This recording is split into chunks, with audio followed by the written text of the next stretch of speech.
There was once a young man named Aiden. He lived in a small, peaceful village surrounded by fields that glowed golden under the sun. From the outside, his life looked simple, but inside his heart, there was a storm. Aiden had only one dream: to be successful, rich, and admired by everyone. He thought that if he could achieve all that, happiness would finally come to him. Every morning, before the sun even rose, he opened his small workshop, cutting wood and shaping furniture until his hands burned. People respected him for his hard work, but no one knew how lonely he truly felt. At night, when everyone else was asleep, Aiden would stare at the stars and whisper to himself, "When will it be my turn to be happy?" Across the hill, there was a big mansion owned by a rich merchant. Aiden often stood outside that mansion and imagined living there. Fine clothes, a grand life, everything he thought happiness looked like. But no matter how hard he worked, that dream kept slipping away like sand through his fingers. One evening, tired and broken, Aiden wandered to the riverside. The sunset painted the sky in soft orange, and the sound of water made everything feel strangely calm. He sat there, lost in his thoughts, when an old man appeared. The old man had kind eyes, the kind that seemed to understand pain without asking questions. He sat beside Aiden and said quietly, "You seem to be carrying a heavy heart, my boy." Aiden nodded. "I've done everything I could.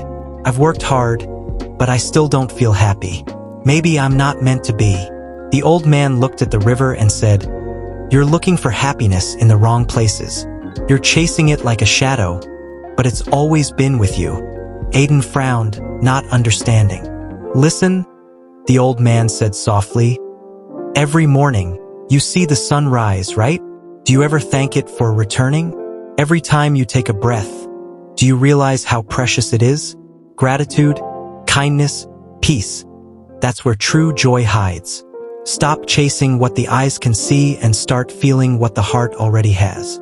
And just like that, the old man stood up, smiled, and walked away, leaving Aiden staring at the water, thinking about every word. The next morning, for the first time in years, Aiden didn't rush to his work. He stepped outside, took a deep breath, and watched the sunrise. The air felt fresh. The birds were singing. It was so simple, yet he felt something shift inside him. That day, at his workshop, he greeted his workers with a genuine smile. When a poor child passed by, hungry and barefoot, Aiden shared his meal. Later, an old woman came to him with a broken chair. She had no money, but Aiden fixed it anyway.